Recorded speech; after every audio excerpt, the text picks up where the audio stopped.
Hello and welcome to Power to the People with me, Graeme Pryce. I really thought I'd be talking about Tommy Robinson this week. I was quite aware that a lot of people hold Ben Habib in quite a high level of disgust, and it's no surprise that he didn't win his seat in the election, because he really is an unpleasant little man, isn't he? But I was quite surprised when he won the poll on my community page. He's hung around the various incarnations of the Brexit Party or UKIP or Refuck the UK or whatever they're called this week for years.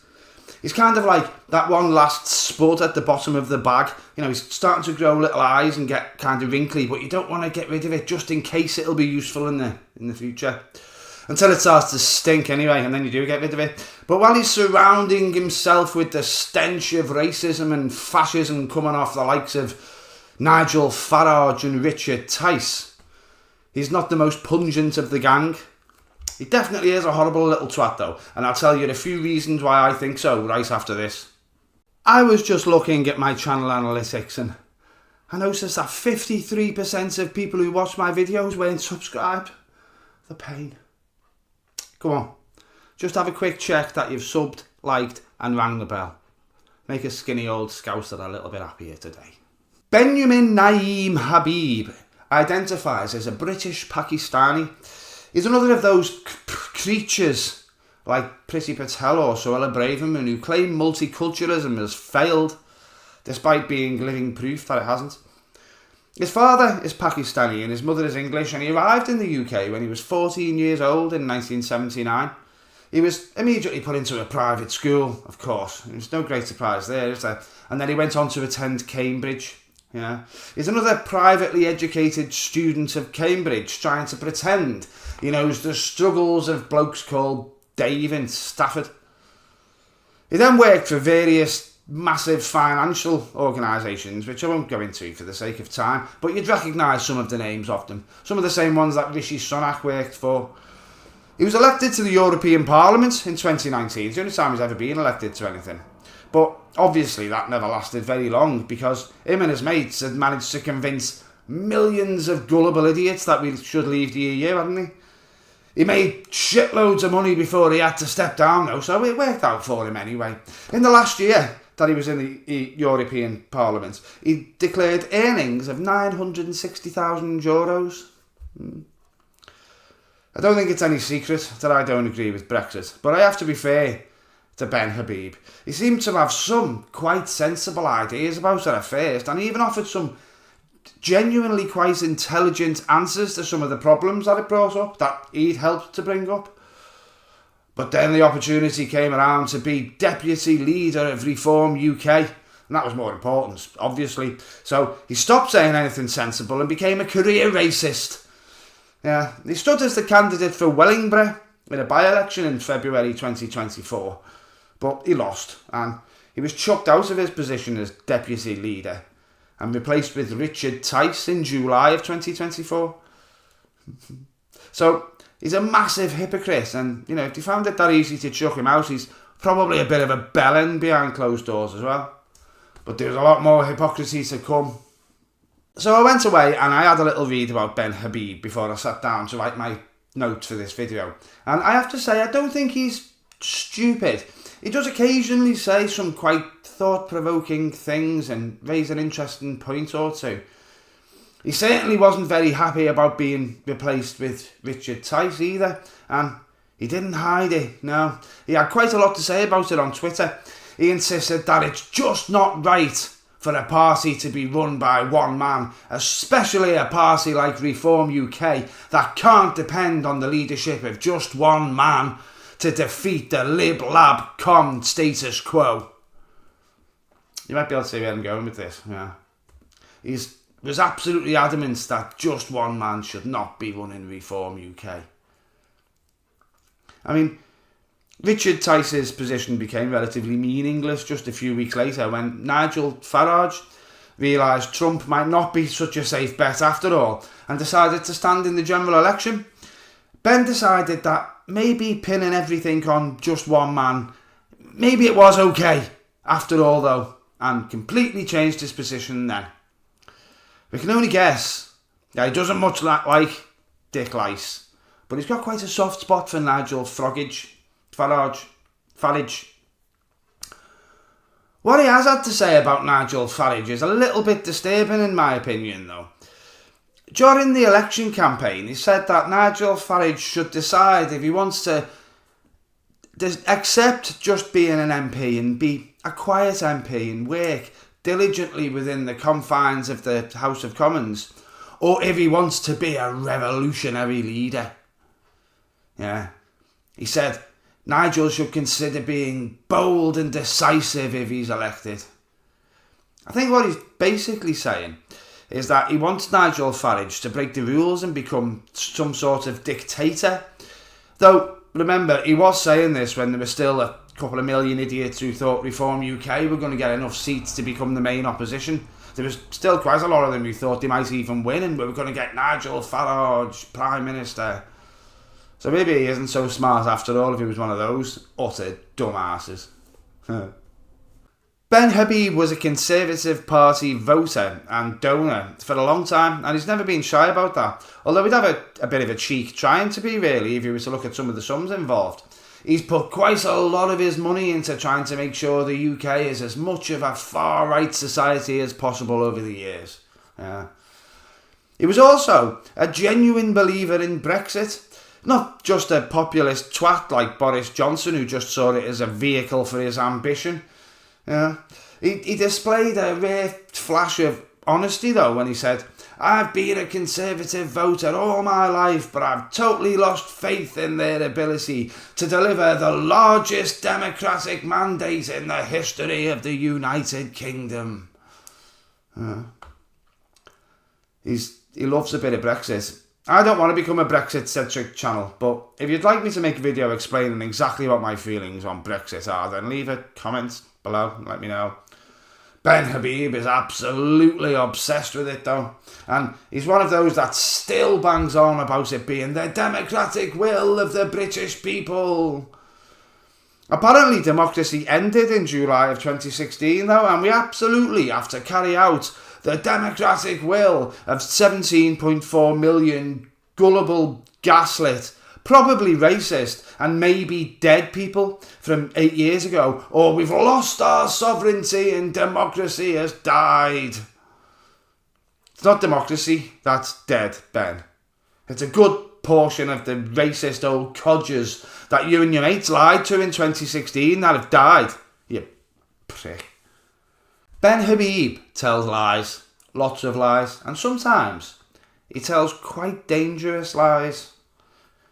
In 2023, he tried to say that Leo Varadkar had suggested disputes over the Irish Sea would lead to violence, and then insinuated that this would be condoned by EU nations. Leo Varadkar had said no such thing whatsoever. It was absolute nonsense, complete bullshit. He just made up something that he thought sounded frightening and said it to possibly millions of people. In September of 2023, Mr. Habib invented a whole new genre of deceitful, fuck-witted bullshit by telling the lie that apparently a huge part of the UK is still secretly under the control of Brussels and the EU. Again, this is complete and utter bullshit. It wasn't even true when we were in the EU. He just made it up because he thought it sounded frightening enough to make his position that he's taken seem reasonable. Reform is made up of people that, despite literally helping Ballbag Johnson secure an 80-seat majority and become the worst Prime Minister in history, leading the most deceitful and dishonest government in history, Reform claim to not like the Conservatives anymore. They seem to be just as dishonest as them and just as willing to tell the public blatant lies though, don't they? That last one reminds me of the MAGA idiots in America that try to still say that Obama is secretly still the president. He's secretly pulling the levers of power behind closed doors. We shouldn't be surprised that they're taking lessons from Trump, though. Let's not forget that Ben Habib's party, Reform UK, is literally built on perpetuating the biggest and most racist conspiracy of all, the Great Replacement Theory. Even Nadine fucking Dorries couldn't make that one up. Of course, there's a lot of things that Ben Habib has said that has put him in the news in the last few years, apart from lies about Brexit, lies about the EU, saying unfathomably ridiculous things about Keir Starmer and Labour, or the Conservatives, or slagging off his own party when he got a cob on that he was replaced with Dick Lice. I bet you know what I'm going to say, don't you? In April of this year, Ben Habib was being interviewed by another double-barrel bellend, Julia Hartley-Brewer, on Talk TV. Now, bear in mind that Talk TV is already obviously a right-wing propaganda channel. And Julia herself has come out with so many horrible right-wing rhetoricals that I wouldn't be surprised if I end up making a video about her one day. But even she was visibly shocked when she began to discuss an incident that had happened the day before, in which 5 people had died while trying to cross the channel in a crappy little dinghy that traffickers had crammed 112 people into, set them to sail, knowing how dangerous it was. Well, 5 people had died, but one of them was a 4-year-old girl. Not an evil Muslim called Mohammed who had thrown his passport into the sea so he could claim benefits the minute he got to British shores. And not a young man of fighting age who should have stayed behind and fought for his country. Not an illegal immigrant coming to take our jobs. No, none of those things, no.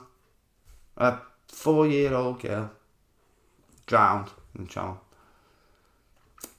Ben said that we need to stop infantilizing these people because they have got into those boats of their own free will and they shouldn't expect a duty of care as soon as they enter British shores, British waters.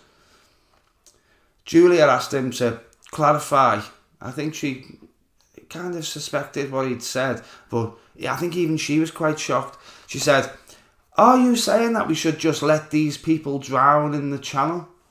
To which Ben Habib immediately and enthusiastically replied, "Absolutely!" A 4-year-old girl. He wanted to let a 4-year-old girl drown in the channel to make a point.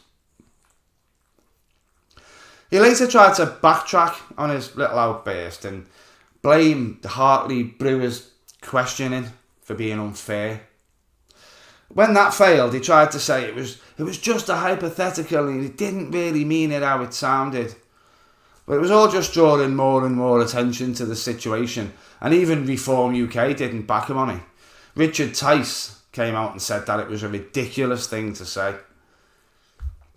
Ben didn't win his seat in the general election, and I suspect this little outburst was why. Especially when you consider that an absolute cabbage-brained dumbass like Lee Anderson managed to win a seat to Reform UK. Ben Habib let his mask slip a little bit, and we got an insight into the type of people that Reform UK think are capable of running the country. The country resoundingly rejected Ben Habib, didn't it? Thank God. Thank you for watching if you've gotten this far. You'd think Reform by now would have had the sense to get rid of Ben Habib, wouldn't you? He's still hanging around them though. He's a bit like a bit of toilet paper stuck to the back of one of his shoes, trailing and flailing behind them uselessly. He's quite rich though, so they probably keep him around for the sake of his donations, don't they? Now that he's not giving his money to the Tories anymore. I'd imagine he's just waiting for another by-election in a place where he can capitalise on the same kind of dull-ass dim-wittery that saw the likes of Farage, Tice or 30p Lee get elected. I wonder if there's a Travelodge and a Wetherspoons there. Anyway, please hit the subscribe button if you haven't already. It does help loads. And if you want to help out a bit further, there's a join button for members below. And there's links to Patreon or the Buy Me a Coffee page in the descriptions box. As always, that isn't all of what I've got to say, but it's as much of what I've got to say as I'm going to say today. Ta-ra.